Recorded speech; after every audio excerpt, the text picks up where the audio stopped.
a donde quiera que vayas y donde quiera que estés. Como familia estamos conectados.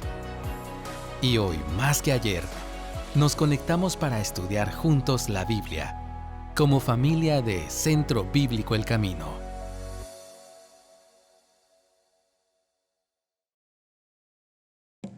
Hermanos, que el Señor les bendiga. Doy gracias a Dios por el privilegio y la oportunidad que me da de estar delante de ustedes y poder abrir juntos la palabra de Dios. Ya Rolando lo dijo 3 veces, pero es 1 Tesalonicenses 5, los versículos del 23 al 28. Durante esta semana estaba pensando en el título de la serie y estaba pensando en el título de la serie porque pues estamos próximos a concluir. Hoy concluimos el estudio de esta serie y venía a mi mente la palabra y quería darle forma en la mente, y decía, el título es Pon tus ojos en Cristo. Y venían varias ideas y pensamientos que hoy quiero compartir con ustedes. La primera es que es una invitación. Dice, pon tus ojos en Cristo. Y es una invitación que podemos aceptar o que podemos rechazar. Y podemos decir que la aceptamos, pero no necesariamente cumplirla. Lo segundo es que es una invitación que proviene de Dios, que es para nuestro beneficio. Dios no nos necesita a nosotros, por muy lindos que sean, por muy capaces que seamos. Dios no nos necesita a nosotros. Es una invitación de Dios para nosotros. Dios no nos necesita para ser Dios. Él ya es Dios. Lo tercero es que el enfoque en la invitación es que nos acerquemos a Cristo. Y la invitación nos habla acerca de la cruz, del mensaje, el evangelio de la cruz. Pensando en esto, recordé una conversación que tuve con algunos hermanos de la iglesia hace ya un tiempo, en la cual estábamos hablando, y sinceramente recuerdo más a la persona que les voy a comentar ahorita que con quienes estaba, aunque creo que ya sé con quienes estaba, pero estaba tratando de pensar entre semana. Y el hermano con el que estaba, que es una persona a quien aprecio mucho dentro de la congregación y tengo muy alta estima, o sea que cuando él habla, generalmente escucho. Y decía él, hablando de la iglesia Centro Bíblico El Camino, decía, nos está yendo muy bien. La iglesia está creciendo, hay nuevas personas que desean integrarse a la iglesia. Parece que todo está bien. Y hacía una pausa que lo caracteriza. Y obviamente en la pausa, si ya con lo que había dicho había captado mi atención, pues seguí viéndolo. Y dice, debemos buscar más a Dios. Estamos muy cómodos. Y cuando él decía que parecía que a la iglesia todo le estaba yendo bien, yo decía, amén, gracias a Dios.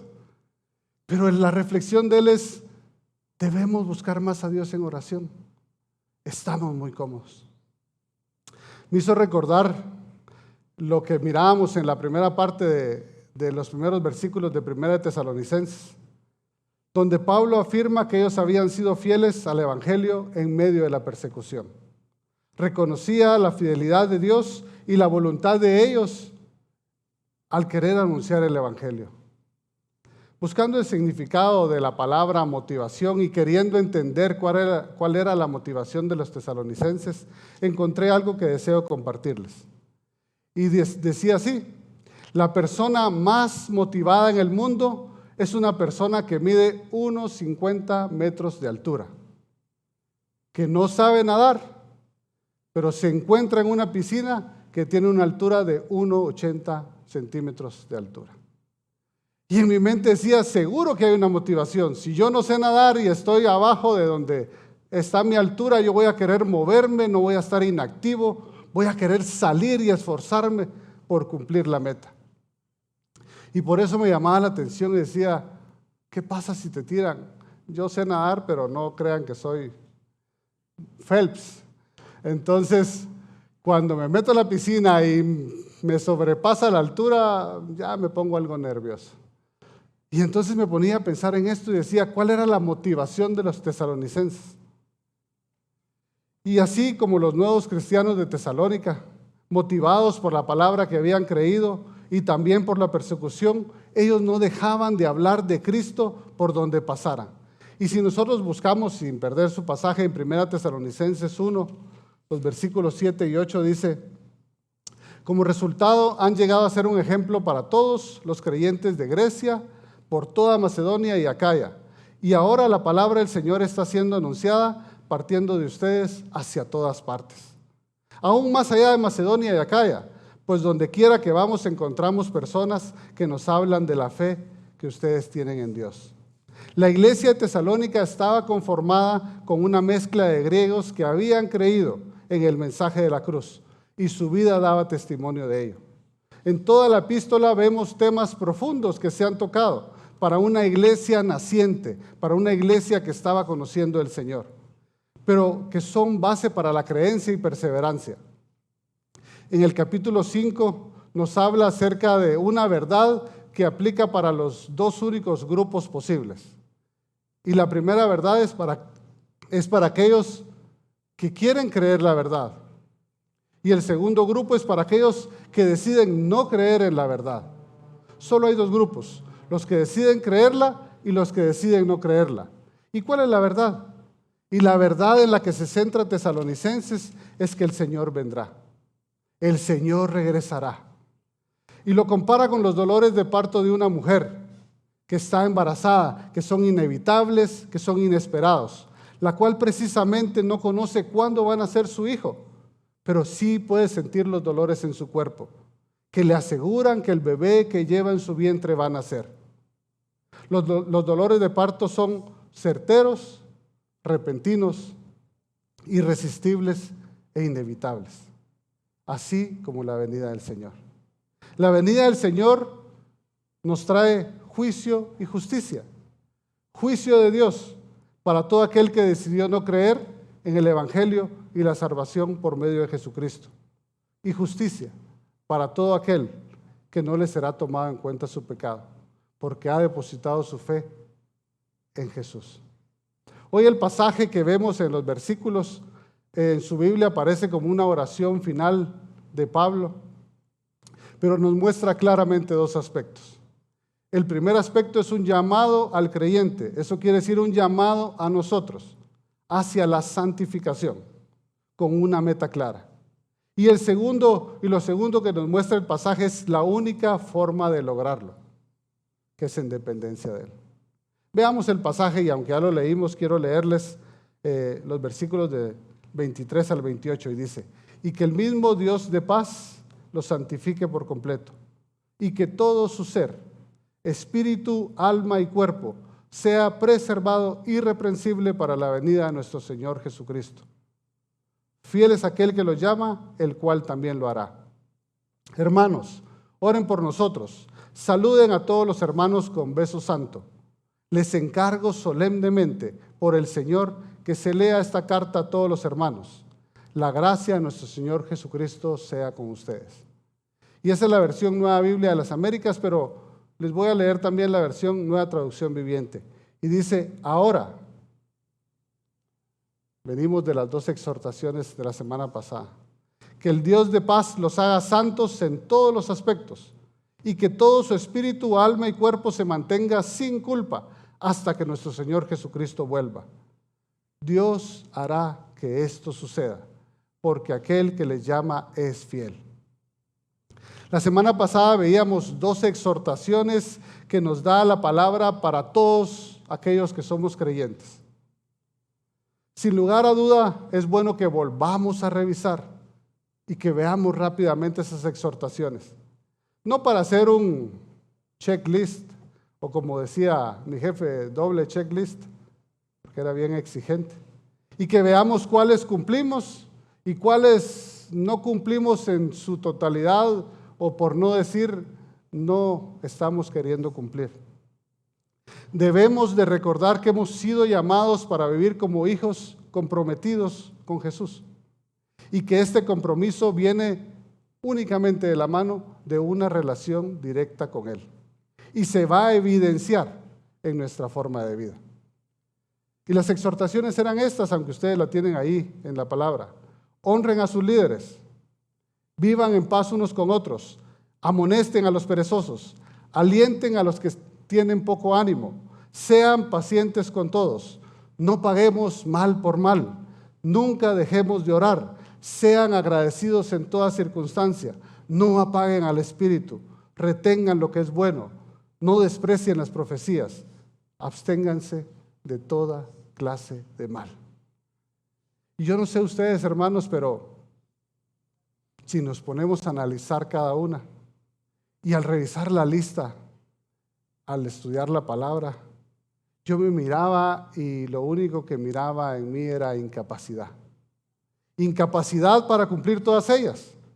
Ninguna de las exhortaciones que se mencionan en la palabra de Dios puede llevarse a cabo sin el poder de Dios, a quien ahora Pablo clamaba en oración y a quien nosotros debemos clamar en oración para que sea Dios quien lo pueda hacer en nuestras vidas.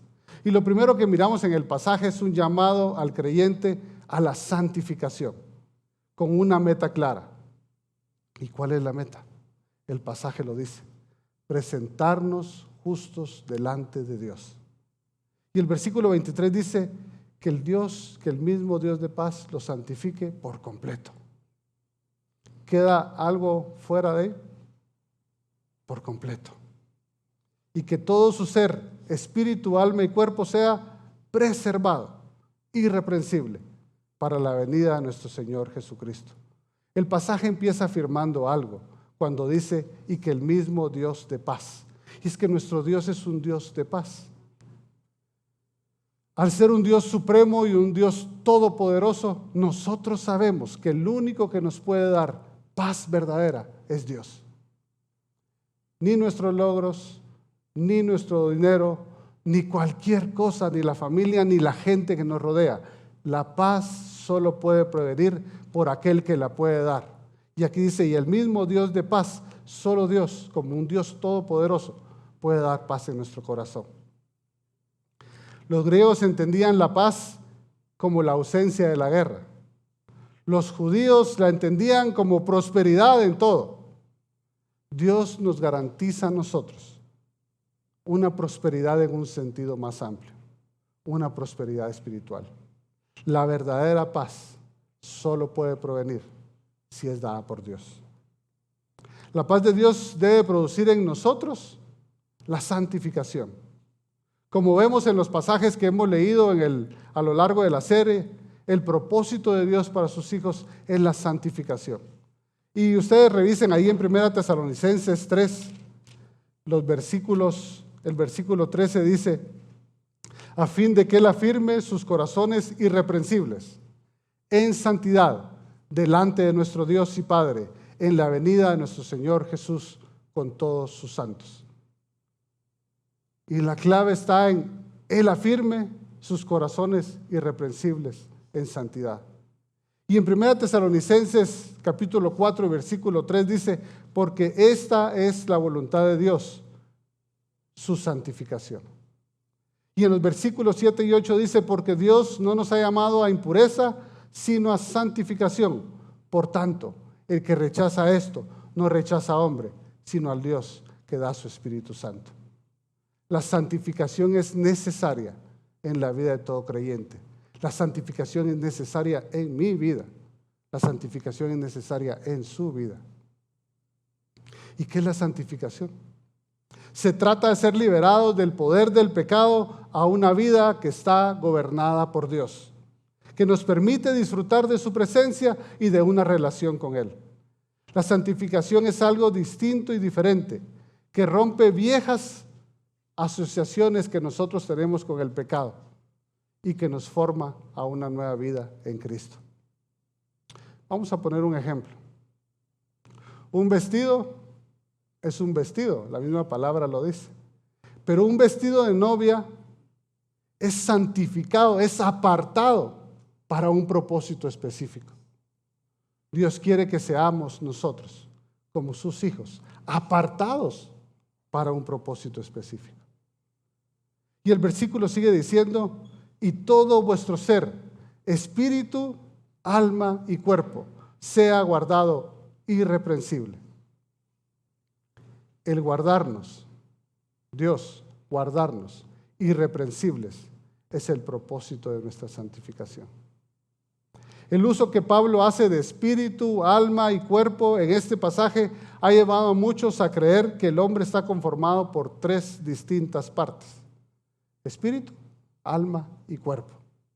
En algunos pasajes los términos alma y espíritu parecen sinónimos. Otras veces parecen ser distintos y difíciles de definir con precisión. Pero no es el propósito de Pablo hablar de la naturaleza del hombre al hablar de espíritu, alma y cuerpo. Más bien se habla de una total dependencia de Dios. Y por eso, hermanos, es que cuando se habla de total, no hay nada que quede fuera. El propósito y lo que quiere dar a entender aquí el pasaje es que nosotros, nuestra vida, tiene que depender de Dios. Es necesario que nosotros vivamos una vida en sumisión a Dios. Es el poder de Dios que opera en nosotros que hace posible la santificación. Por esta razón Pablo ruega por los tesalonicenses. Pablo clama a Dios por los tesalonicenses. Y nosotros como hijos de Dios debemos de clamar a Dios por nosotros también. No es suficiente una santificación parcial, sino, como dice el versículo, por completo. Y esa parte de parcial y completo sigue mostrando nuestra impotencia. Esa frase también se puede traducir como hasta la médula, porque hace hincapié que en su totalidad Dios quiere que nosotros nos preservemos santos. Pablo no desea que seamos guardados irreprensibles hasta la venida del Señor, sino también desea que nosotros seamos guardados irreprensibles durante la venida del Señor. Y es que muchas veces, hermanos, hemos entendido el cristianismo como: Señor, gracias porque logré entender, o tú me hiciste entender el mensaje de salvación por medio de Cristo, y me quedo sentado, esperando que el Señor venga. Y como viene por su iglesia, yo ya tengo mi ticket y aquí estoy sentado.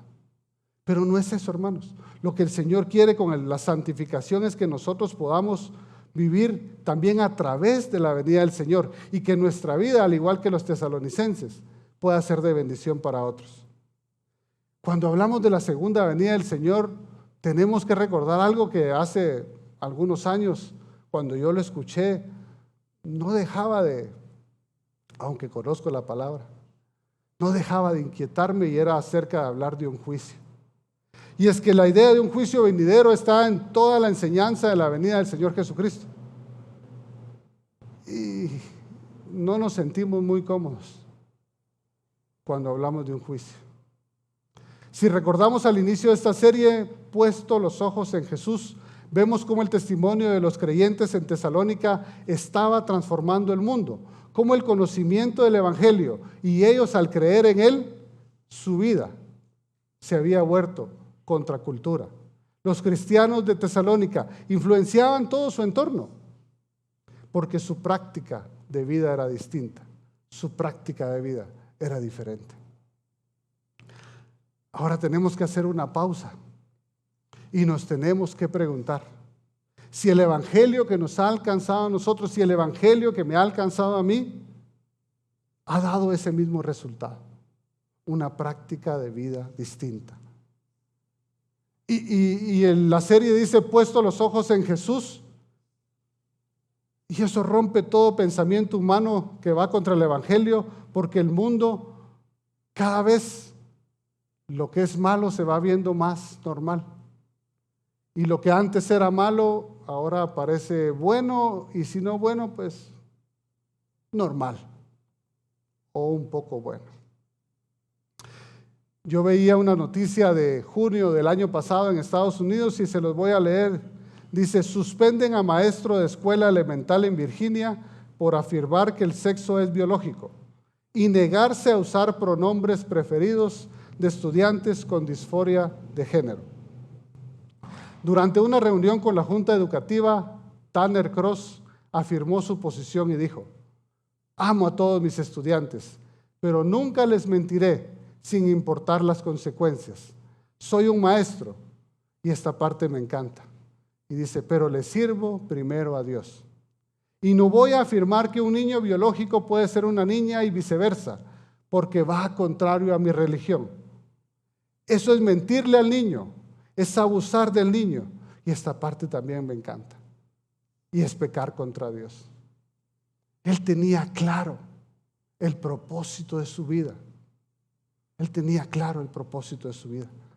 Hace muchos años pensábamos que todo lo que vemos en Europa y en los países occidentales iba a tardar por lo menos 10 años en venir a Guatemala. Y que lo que teníamos que hacer era prepararnos porque esos pensamientos satánicos, porque no hay otra forma de decirlo, iban a inundar nuestra cultura, iban a manejarse dentro de nuestra cultura y nuestros hijos, los jóvenes, los niños y nosotros los adultos íbamos a estar influenciados. Pero ahora no es así. La tecnología ha hecho que ahora estemos a un clic de todo, de cualquier parte del mundo. Las mismas corrientes de pensamiento que están gobernando Europa son las mismas corrientes de pensamiento que están gobernando Guatemala. Vemos los mismos programas de televisión. Vemos las mismas series en Netflix. Escuchamos la misma música. La misma influencia que ellos tienen de la cultura es la misma influencia que tenemos nosotros. Ya no tenemos que esperar 10 años para que la corriente de pensamiento sea la misma.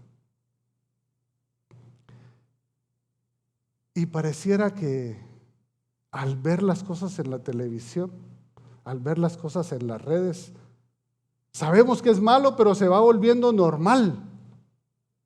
Ayer regresaba yo, iba para una actividad que teníamos, y cuando llegué ahí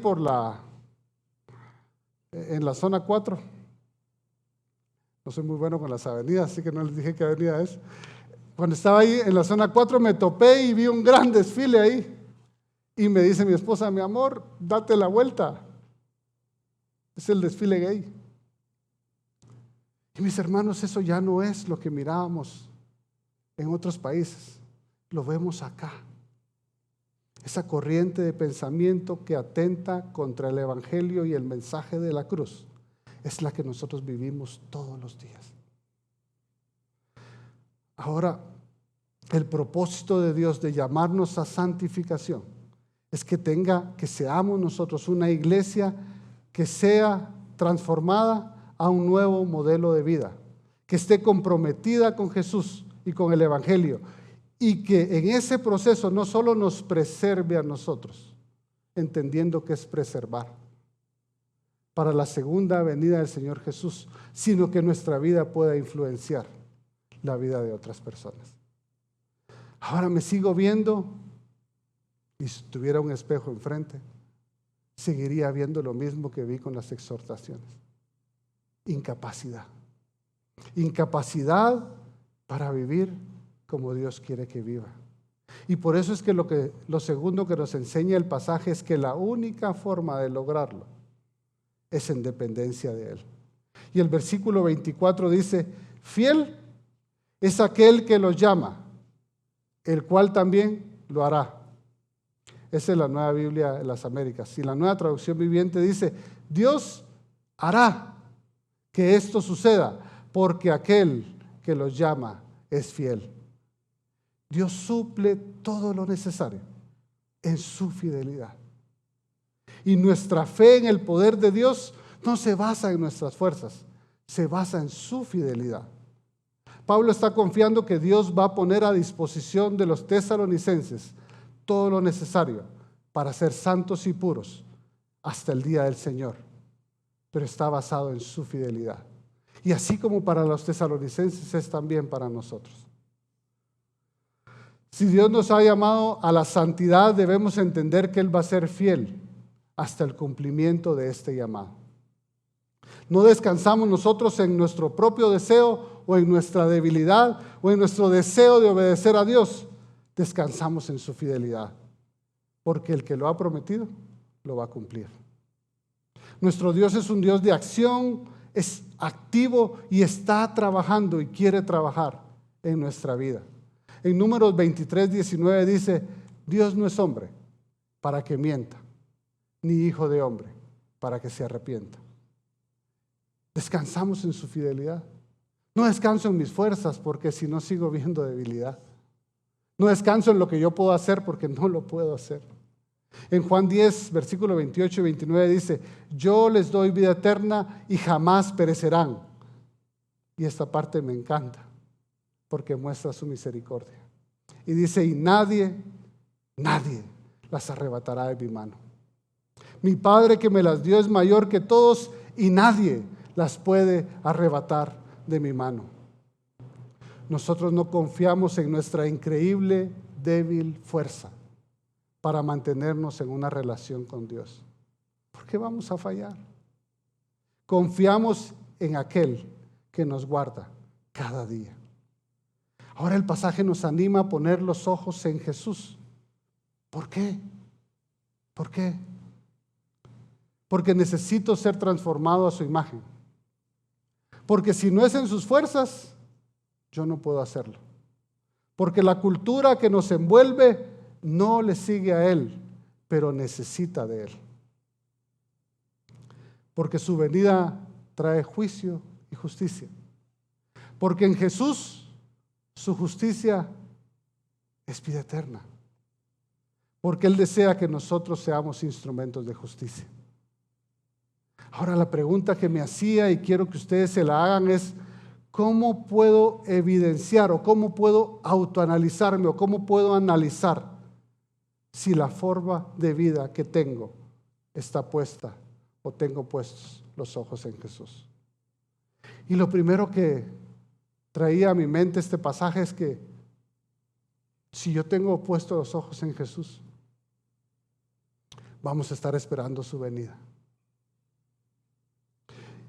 Y Alex nos decía de los héroes de la fe y dice: conforme a la fe murieron todos estos sin haber recibido lo prometido, pero lo miraban de lejos y lo creían y lo declaraban. Si nosotros tenemos los ojos puestos en Jesús, nosotros lo primero que vamos a hacer es estar esperando su venida. Lo segundo es que vamos a restar valor a lo material y a la autocomplacencia. Fabio nos decía en el primer día que estudiamos la palabra de Dios que el evangelio ahora se ha vuelto muy a que me tiene que gustar a mí, ¿va? Y si el culto no estuvo bueno, no me gustó y pareciera que todo gira alrededor de mí. Pero si nosotros tenemos los ojos en Jesús, todo tiene que girar en Él. Tenemos que seguir el ejemplo de servicio del Señor Jesús, el cual en todo momento estuvo sirviendo a otras personas, porque estaba mostrando el amor de Dios. Tenemos que sentir la necesidad de compartir el evangelio de la cruz, porque solo en el evangelio de la cruz hay salvación. Mi carácter debe estar constantemente siendo transformado conforme a su palabra. Lo segundo es que ya no me voy a sentir tranquilo en excusarme con decir así soy yo, porque mi carácter va a estar siendo transformado en Jesús. Voy a anhelar conocer más de Él. Voy a desear conocer más de Él. Y en el anhelar a mí siempre me viene a la mente este ejemplo. Como dice Rolando con su esposa actual. Cuando usted iba a ver a su esposa actual, usted anhelaba estar con ella. Usted quería estar con ella y usted hacía lo que fuera para estar con ella. Tenemos que anhelar estar con Dios. Tenemos que anhelar escuchar su palabra. Tenemos que anhelar buscarle a Él. Y lo otro es que tenemos que animar a otros cristianos a seguir a Jesús. Veíamos en esta serie que Dios estamos diseñados para vivir en comunidad. Y en las exhortaciones hay muchas que son para que trabajemos junto con las otras personas. Tenemos que animar a otros para seguir a Jesús. Que si alguno está derribado, y yo quisiera decirles, pero no les voy a decir quién no ha estado derribado, yo he estado derribado muchas veces, pero siempre ha habido alguien que me levanta, guiado en el Señor. En los versículos finales dice: hermanos, oren por nosotros. El versículo 25 y el versículo 26 dice: saluden a todos los hermanos con beso santo. Les encargo solemnemente por el Señor que sea leída esta carta a todos los hermanos. La gracia de nuestro Señor Jesucristo sea con ustedes. Es en medio de sus pruebas y la necesidad del mundo. Pablo estaba muy consciente de cómo él y sus compañeros necesitaban de la oración. Necesitaban estar llenos del Espíritu Santo como nosotros necesitamos estar llenos del Espíritu Santo.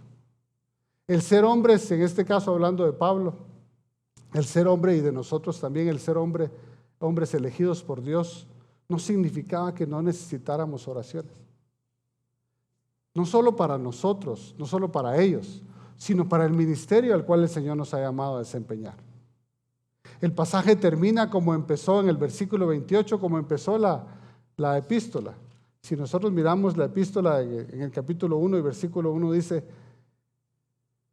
gracia a ustedes y paz. Y el versículo 28 dice: la gracia de nuestro Señor Jesucristo sea con ustedes. Porque la gracia de Cristo está al principio y está al final. Porque sin la gracia de Cristo, nosotros no seríamos hijos. Nosotros no seríamos iglesia. Él, Jesús, completará y terminará la obra que ha empezado en usted y en mí. No por nuestra capacidad, no porque seamos muy buenos o buenos, sino porque Él es fiel y el que lo ha prometido lo cumplirá. Por su fidelidad, por su gracia. Pero debemos continuar siendo transformados. No estamos solo esperando la venida del Señor Jesús estáticamente. Debemos, a través de esperar la venida del Señor Jesús, poder ser canales de bendición para otros. Y la única forma va a ser si nuestra vida está siendo transformada por el Señor. En las exhortaciones hablaba del Espíritu Santo. Y mis hermanos, el Señor Jesús decía: es necesario que yo me vaya, pero vendrá el Consolador. Vendrá el Consolador. Aquel con el cual todo creyente ha sido sellado y en el cual su presencia permanece en usted. El Espíritu Santo. Y mis hermanos, es en el poder de Él que nuestra vida va a cambiar. Yo he intentado muchas veces, hermanos, muchas veces, de distintas maneras y de distintas formas, corregir ciertas acciones en mi vida y en ninguna he podido, en ninguna. Y yo sé que es su experiencia, hermano. Yo sé que es también su experiencia. Porque yo no puedo, pero el Señor sí puede. Y cuando la palabra nos dice: puesto los ojos en Jesús, es porque en una relación directa con Él, Él va a seguir y va a continuar trabajando en nosotros. Oremos, hermanos. Señor, haznos una iglesia que te busca. Señor, haznos una iglesia que anhela de ti. Señor, haznos una iglesia que vive de una forma diferente. Padre, no podemos, Padre. Pero necesitamos ser diferentes. Pero tú sí puedes, Padre. Tú sí puedes. Y te suplicamos, Padre, te suplicamos que seas tú obrando en nuestra vida cada día. Y Padre, perdónanos. Perdónanos por todas aquellas cosas malas que tenemos en nuestra vida. Por todas aquellas cosas malas que no hemos querido dejar, no las hemos querido soltar. Padre, perdónanos por nuestra forma de ser, por nuestros pensamientos, por nuestras acciones, que muchas veces no reflejan que nuestros ojos están puestos en ti. Padre, gracias porque vendrás otra vez. Esa es nuestra esperanza de vida. Gracias, Señor, porque en amor nos has alcanzado. Te suplicamos, Padre, que en amor transformes nuestra vida, para que nuestra vida pueda ser de bendición para otros. Padre, ponemos a tu iglesia en tus manos y te damos gracias, Padre. Te suplicamos que seas tú quien obres. En el nombre de tu Hijo Jesús. Amén. A donde quiera que vayas y donde quiera que estés, mantente conectado con Dios. Y también conéctate con nosotros a través de nuestras redes sociales. Hasta pronto.